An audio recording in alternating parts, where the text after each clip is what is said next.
The words are enshrined in American culture, and there's no doubt the refugees fleeing war in Syria are tired and poor.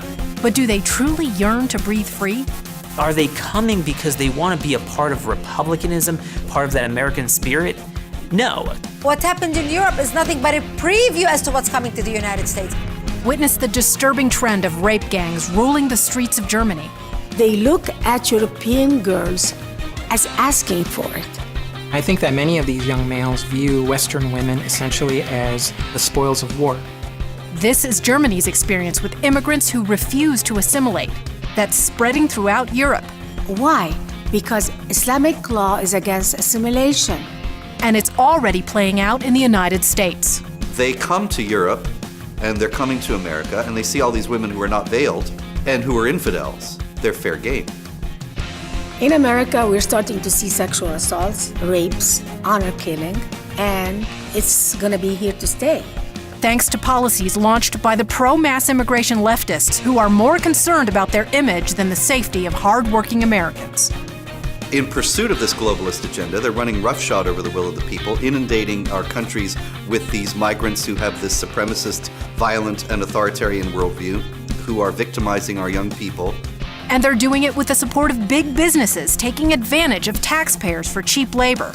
Social transformation without representation. The people never voted for this. The Sharia and democracy are completely incompatible. There's no compatibility because the Sharia believes that the Western democratic system has to be overthrown. Scared yet? You should be, because the problems in Europe are coming to America.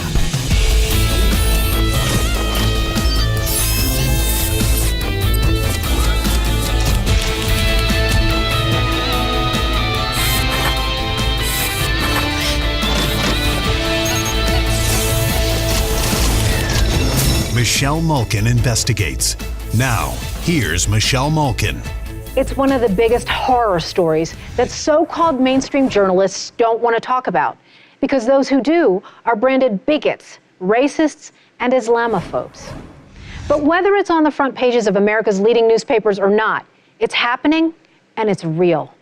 Migrants from the Middle East and Northern Africa swarming into Europe by the millions are draining social services, committing crimes, and changing the culture. I'm a child of legal immigrants, but I'm against open borders and indiscriminate immigration. The latest waves of Muslim refugees aren't assimilating. They're forming their own isolated communities, and many are importing radical Muslim culture and practices. A lot of these ideas might have been acceptable where they came from, but are not in any way in the Western world, especially the way they treat women as property and second-class citizens. But the Euro-socialists say, just give them time, education, and programs. Well, how's that working for you, Europe? Western women and children are routinely sexually assaulted at public pools, parks, cemeteries, even music festivals. Sound unbelievable? It's not, although you don't hear about it because the mainstream media is covering it up.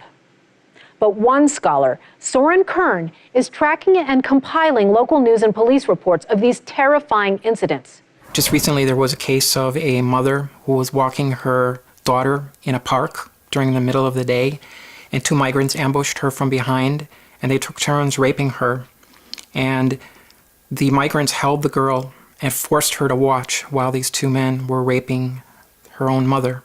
In Dusseldorf, of a 19-year-old Moroccan who raped a 90-year-old woman who was coming out of a mass in a cathedral in downtown Dusseldorf during the middle of the day. German media will refer to these people as dark-skinned people, or Southerners, or Southlanders. There are many different words, politically correct euphemisms that the German media uses as a way to not use the words Muslim migrant or Middle Eastern migrant. In what world is this acceptable? The perpetrators are not native. They were not raised with Western values. Yet European politicians knowingly brought these problems across the border, and look what's happened. America, let this be a warning. If we stay the course with mass refugee resettlement, this is only a preview of what's to come.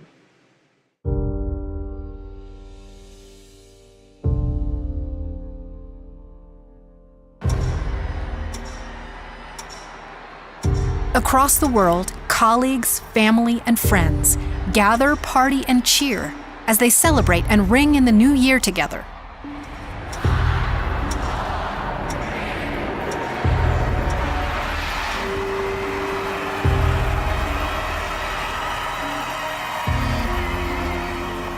But in Cologne, Germany, that party turned into a nightmare in 2016. At first, German officials said nothing. But eventually, there were so many reports, so many cell phone videos, that they couldn't cover it up any longer. Cologne Mayor Henriette Recker addresses it 1 year later. Natürlich auch immer an die im vorigen Jahr angegriffenen Frauen, und ich wünsche ihnen, dass sie die schlimmen Erfahrungen schon überwinden konnten. But just how many women are we talking about? Reports varied and changed. At one point, Reuters cited 121. USA Today, more than 600. But now some are saying as many as 1,500 women were assaulted that frightening evening in Cologne. If it wasn't for people who had their cell phone video footage of these assaults in the front of the Cologne train station on New Year's Eve, the German authorities would have done their best to keep it completely sealed and silent from the German public. Soren Kern is a dual U.S. and German citizen who is a senior fellow at the Gatestone Institute, which focuses on Middle East issues and the Islamization of the West. In Cologne, New Year's Eve 2016, there were mass assaults of women by migrants. It wasn't just in Cologne, but it was in Hamburg and Stuttgart and Hanover and many different cities across the country. This was shocking to the German public because of the scale. So who were these men? Let's take a look at some of the media's descriptions. Half of them foreign nationals who had only recently arrived in Germany, from the Washington Post. The Independent out of the UK wrote, North African or Arab descent. The New York Times, newly arrived asylum seekers and many other immigrants. Kern says they're most likely also Muslim, judging from where they came from and how they attacked these women. But few people would dare say that out loud. Essentially, it was a Arabic rape game called Taharush Gameya.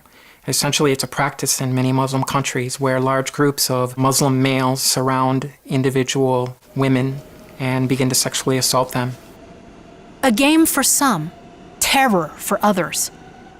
And this doesn't surprise Nani Darwish, a woman who experienced sexual harassment by Muslim men growing up in Egypt. Gender is very important in Islamic law. The laws that apply to men are very different from laws that apply to women. Men have more rights legally under the law. Darwish, a former Muslim, moved to the United States as an adult. She can never return to Egypt because of death threats against apostates. And this is my mother and myself, a baby, and my sister. And it's a little hard for me to look at these pictures because, unfortunately, my mom no longer talks to me. They have stopped talking to me because I became Christian and also because I'm advocating peace with Israel. She knows what it feels like to have men treat her poorly, just because she is a woman. Women are viewed as second-class citizens legally and socially and culturally. When I was walking in Cairo, and I was wearing Western clothes, really. And if you're walking in the crowded street, you'll be pinched, you'll be groped all the time. Why? Because you're a woman walking by yourself. A proper woman is covered and she's protected with men. Women who are not covered and not protected by a male companion is asking for it. Because Darwish understands how these extreme Muslim immigrants were raised, she isn't surprised to hear the New Year's Eve assaults in Cologne weren't part of an isolated event. It shows you the cultural gap between how women are viewed. So why is the media just now covering it? The simple answer? Censorship. The German press has a self-regulating agency for journalists.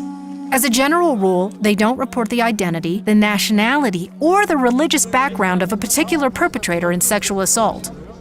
There was a German newspaper that reported that a woman was assaulted in Vienna, in Austria, and that 3 of the perpetrators were Afghan. The German press agency sanctioned this newspaper for reporting on the nationality of the 3 perpetrators who committed the rape, because it said that it was discriminatory. They used the words subject these people to second-class status. So you see, political correctness is taken over rational thinking in Germany on this migration issue. And it's more important in many of these European countries, particularly in Germany, to protect the identity or the religious background of the perpetrators than it is to protect the women and children, German citizens. Well, this situation is perverse in any way that you try to examine it. Kern has spent years collecting and analyzing data so he can figure out what's really going on in Germany. You usually find out about these incidents if you read the local newspapers or if you read the local police reports. What Gatestone has done is really tried to connect the dots by putting together thousands of reports of sexual assaults from all across Germany. When you look at it on a month-to-month basis, it's just a nationwide, massive assault on German women and children. And it's not just Germany. These problems are happening all over Europe. Women being assaulted and raped while the government and mainstream media cover it up because whistleblowers are branded as Islamophobes and racists. There's a very real possibility of civil war in a lot of these European countries, particularly in France and in Germany. People want to know about Islam in Europe. You know, a lot of things going on over there, a lot of changes in European society. And I think there's a lot of fear. There's a lot of inaccurate information. You know, mainstream media really doesn't want to report on the issue of the rise of Islam in Europe. So thankfully we have things like Michelle Malkin or the Gatestone Institute, alternative sources of analysis to help people really understand the magnitude of the changes taking place in Western civilization. The changes date back to World War II. A whole generation of European men wiped out. So countries like Germany brought in migrants to fill jobs like factory workers. Many were Muslim men and their families who never really integrated into European culture. Within the last few years, floods of refugees have poured into Europe from northern Africa and the Middle East, particularly Syria. Germany absorbed 1.5 million migrants in 2 years under the direction of Chancellor Angela Merkel. I think Angela Merkel was very afraid that if she refuses to allow these people into the country, if she seals the borders, it would really spell the beginning of the end of the European Union.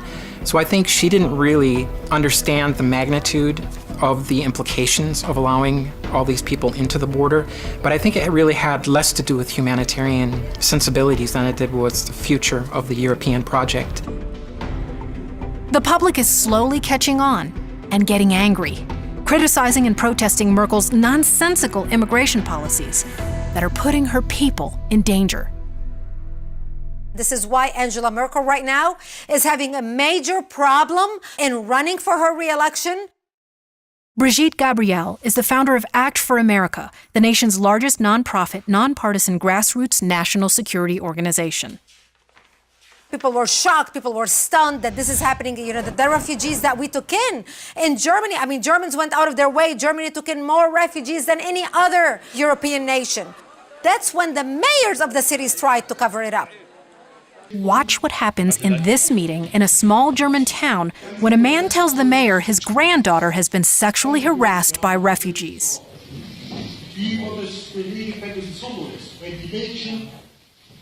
Etwas leichter bekleidet sind. Ist das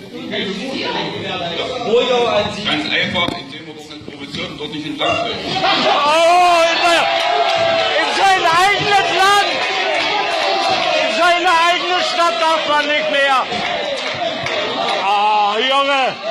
They were afraid of the fear that will be struck in the hearts of the population in Germany, because almost every city and every place right now has Muslim refugees that the government forced down their throats. So the government covered it up, made excuses, lame attempts at educating migrants by doing things like creating a, wait, get this, a poster and flyer to educate refugees that they shouldn't touch women in public pools. Are you kidding me? In what world is that okay? A poster? How about a prosecution? What we have now is with this mass migration of essentially unsimilatable people, you have a real breakdown in law and order in many parts of Germany. The Gatestone Institute has documented sexual assaults in cemeteries, in parks, in swimming pools, in malls, in bike paths, people coming out of church. I mean, every single aspect of German life that was at one point safe is no longer safe. Up next, Europe's refugee rape epidemic. The cycle of sexual violence is spiraling out of control.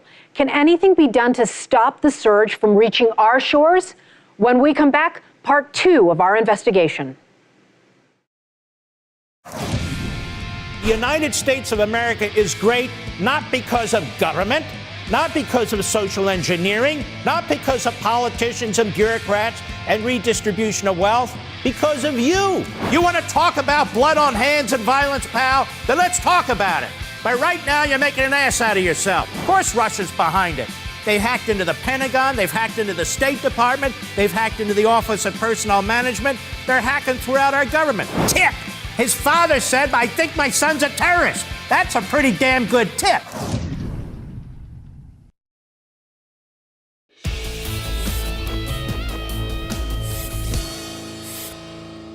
Let's revisit that last statement. Every single aspect of German life that was at one point safe is no longer safe. This is terrifying. Why are more German people not revolting? Why aren't they telling their government these policies are unacceptable and vote out their chancellor? Here's one theory. They have no idea how large scale this problem is because, as we heard, government officials and the mainstream media are covering it up. But get this, it isn't only happening in Germany. There are stories like this all throughout Europe. How about the women and girls sexually assaulted at a music festival in Sweden? Have you heard of this? It was being kept under wraps until they couldn't anymore. When the New Year's attacks exposed the problem, police in Sweden reluctantly investigated, and what they found is shocking. Sexual assaults at music festivals, street carnivals, and New Year's Eve celebrations. Almost all of the perpetrators were from Afghanistan, Eritrea, and Somalia. The Gatestone Institute dug through the reports and found 10 cases where groups of men surrounded girls as young as 12 and played the rape game we saw in Cologne, Taharush Gameya, which is Arabic for collective harassment. Women and girls filed reports, so at least they caught the bad guys, right? Wrong. All investigations into attacks at 2 different festivals were dropped. Not enough evidence and trouble IDing suspects. Oh, and get this. That comprehensive police report has no recommendations, as in 0, that the country should slow the flow of refugees. How about Austria?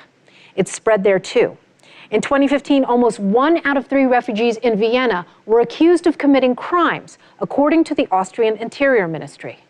Just one disturbing example is of an Iraqi man who raped a 10-year-old boy at a public pool, saying it was, quote, a sexual emergency. With all this trouble in Europe and the influx of immigrants into the United States, we have to ask ourselves, is it coming to America or is it already here? Former President Barack Obama claimed that restricting immigration to protect national security is offensive and contrary to American values. No Limits liberals have attacked common sense proposals for heightened visa scrutiny, profiling, and immigration slowdowns as, quote, un-American. I think our founding fathers would be appalled.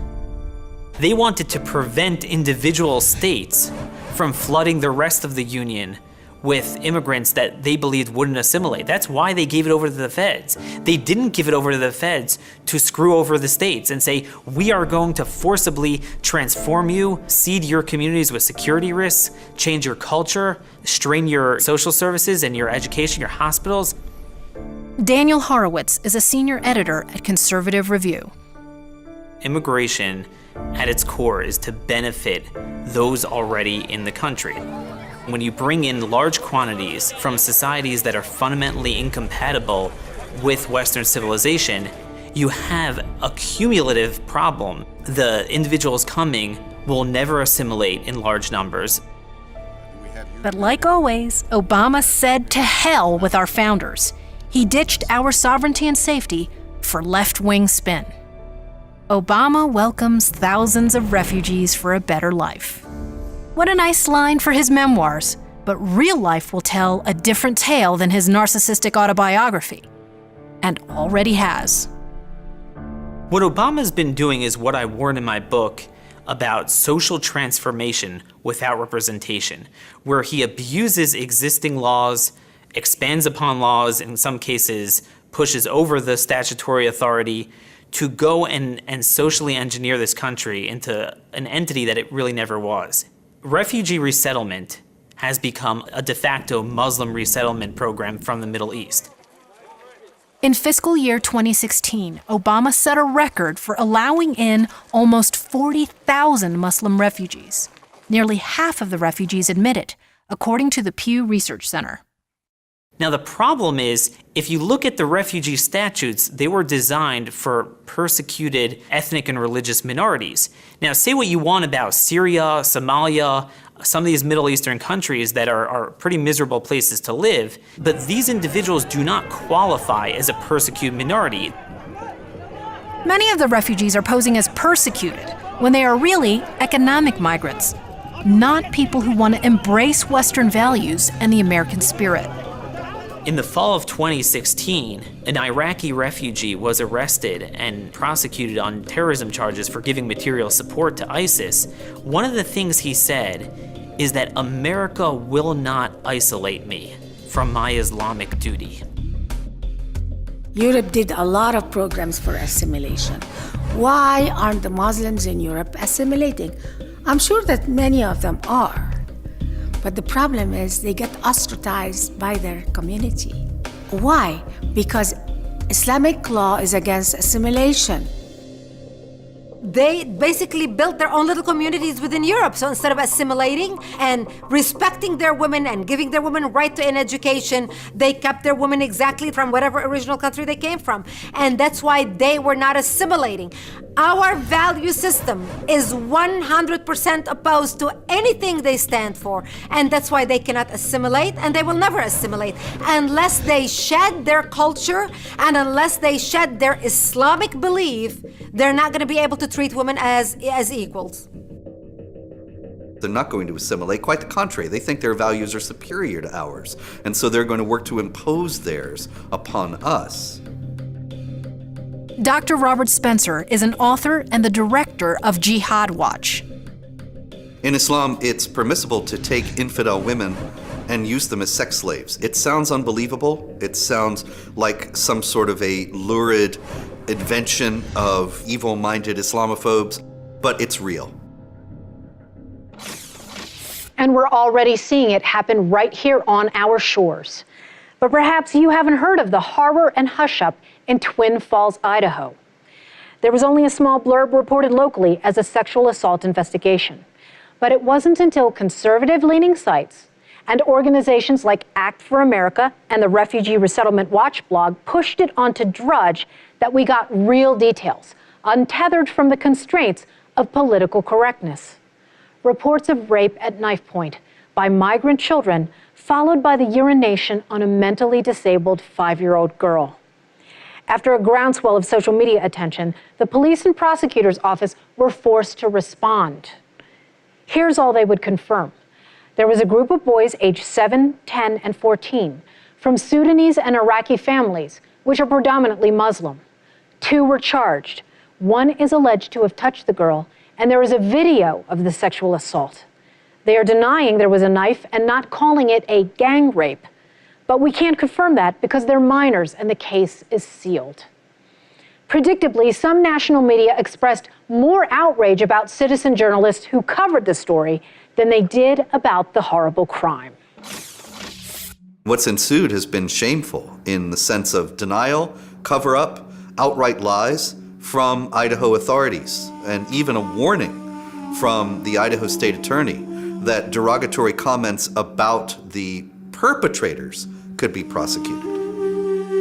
how about the case in Lowell, Massachusetts, where 22-year-old Syrian refugee Imad Hasso was arrested after following a 13-year-old girl at a public swimming pool, repeatedly touching her upper thigh, asking her age, even when the girl told him she was a little kid. Same thing as what we saw happening in Germany. And you see, it's based on the same Islamic principles. She's 13. She said she was too young, but as far as the Muslim migrant is concerned, that's a perfect age because Muhammad married his wife when she was 9. Actually, he married her when she was 6, consummated the marriage when she was 9. So 13 might be a little old, but it'll do. Don't forget Germany's answer to stopping the sexual attacks. It's laughable to think that a Muslim migrant who thinks that he's acting in complete accord with the Word of God is going to see a poster like that and think this is what he ought to do instead. These aren't the only refugee attacks in the U.S. Let's head over to Utah, where refugee Isar Met was convicted of kidnapping, sexually assaulting, and murdering a 7-year-old girl found bloody and broken in a shower. Or Ashburn, Virginia, where this native of Togo who had only been in the country for 9 days, dragged a woman into the woods and tried to rape her. He's serving 10 years. Or how about this one? A massive Muslim sex trafficking ring busted in Nashville by multi-state and federal agencies. According to the FBI, 29 were initially charged of the primarily Somali refugee gang. In the end, 6 were acquitted and 3 convicted. I do think that that gang in Tennessee was the first instance of a Muslim rape gang in the United States, and there will be many others. One witness cried on the stand that the gang made her a prostitute at age 12 in Minneapolis, some nights selling her to Somali men for as little as $40. But I thought these were religious men, reportedly taking breaks for Muslim prayer time. Still think it's a peaceful religion? Let's ask. There was a Muslim gang raping and sexually abusing young non-Muslim girls. Nobody wants to acknowledge that such an ideology exists or that such beliefs exist in Islam. I don't think Islam cares about peace at all. The Quran says, why seek peace when you're on top? It's a temporary tactic to become strong again and go back to do jihad. So what do we do now? Expert Soren Kern fears Europe is too far gone, but America can still stop what happened across the pond.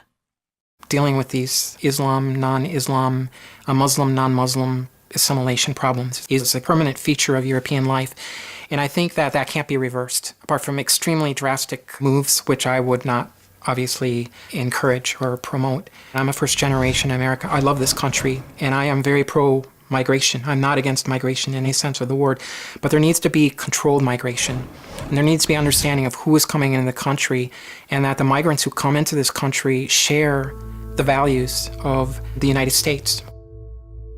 Kern advises a temporary ban for countries that promote ISIS.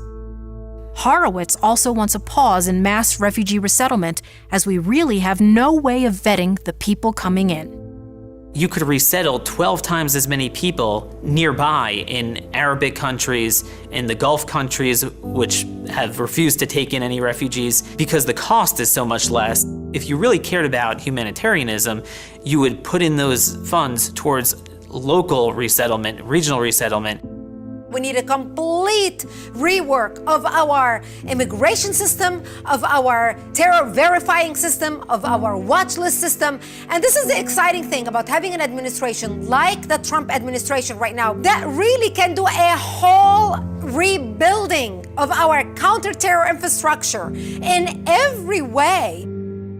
I think there has to be some kind of training about the legal system in America, how we respect women here, how women and men have the same equal rights under the law, because unfortunately, the West presumes that immigrants understand that, but many of them understand it the hard way after a crime has already happened. Donald Trump campaigned on what he promised would be sharp departures from policies that both administrations pursued before him.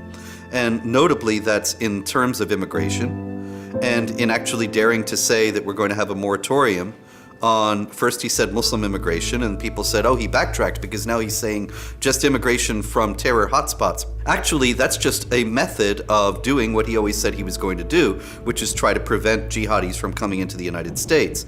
The jihad attacker at Ohio State University was born in Somalia, and then he lived in Pakistan. And so if the Trump administration policies had been in place in November 2016, then Abdul Artan may never have been in the country at all. But it's certainly hard to overturn decades of bad policies when there's so much money and power at stake. Clearly, the Obama administration saw refugees as potential Democratic voters and the way toward a permanent majority, a demographic path to liberal control of the country. Europe has seen it, and now so are American mid-sized cities, stuffed with refugees from wildly different cultures, transforming the local communities and costing taxpayers big bucks. We're the ones paying for each of these refugees, putting a strain on public schools, housing, and health services. And here's the thing, a lot of these refugees are not employable. In Germany, out of the 1.1 million migrants in the country, a Reuters survey found the country's major firms have hired fewer than 100. Just 63 refugees by fall 2016, although several responded that they found it discriminatory to ask about an application migration history. In the U.S., charities, nonprofits, and big businesses are cashing in on the racket. There are 9 major contractors. We looked up Lutheran Immigration and Refugee Services at usaspending.gov and found nearly $100 million in the past decade. And that's just one example.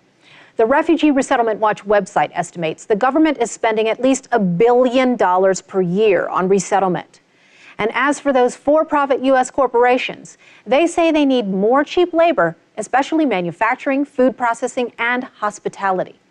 It might be cheap for them, but the government is subsidizing their salaries in the forms of housing, food stamps, even corporate tax credits.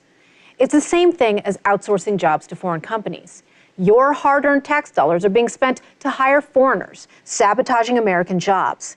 And to think we've just been through a recession. Millions of hardworking Americans were searching for work, and here we are giving it all away to Muslim refugees, undermining our way of life.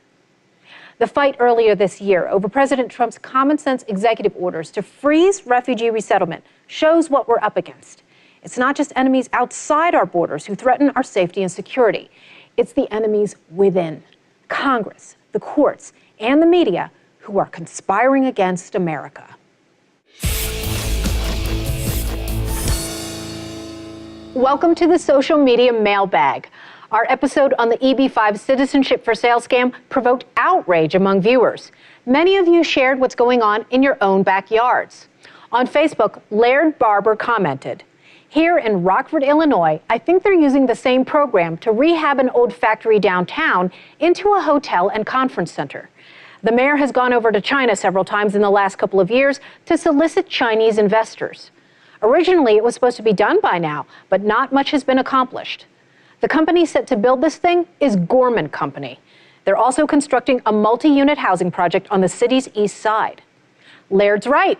Rockford's Mayor Larry Morrissey has practically made China his second home, along with Wisconsin-based developer Gary Gorman, whose company has been lobbying to rake in tens of millions of dollars through EB-5 funding for a riverfront hotel, conference center, and high-rise development project.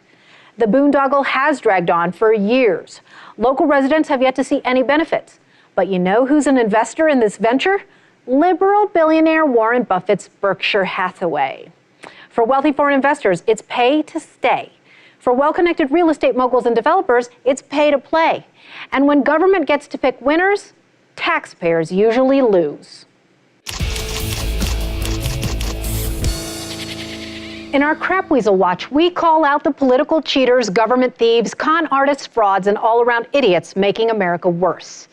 This week, we're targeting a left-wing attorney general, Maura Healey of Massachusetts, who single-handedly decided that a Supreme Court case guaranteeing gun ownership rights wasn't settled law.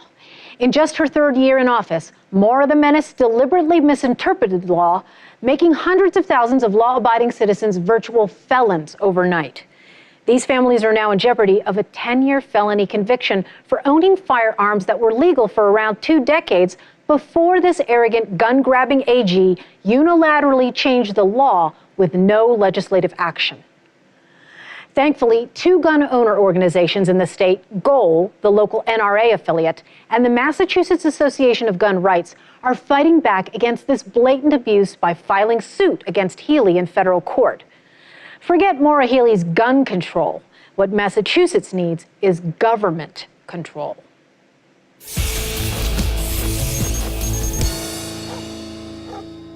Today's Bulldog Award goes to A.P. Dillon, a modern-day liberty-minded muckraker in North Carolina. Steadfast and vigilant, Dillon goes after corruptocrats from both parties doing exceptional work in the fight against Fed-Ed fools and Common Core tools. She's been the go-to resource for parents in the Tar Heel state, blogging and tweeting truth to Common Core crony power. Dillon's forceful advocacy to opt North Carolina out of Common Core standards is a model for parents sick of privacy-invading, data-mining, top-down Fed-Ed peddlers targeting our kids.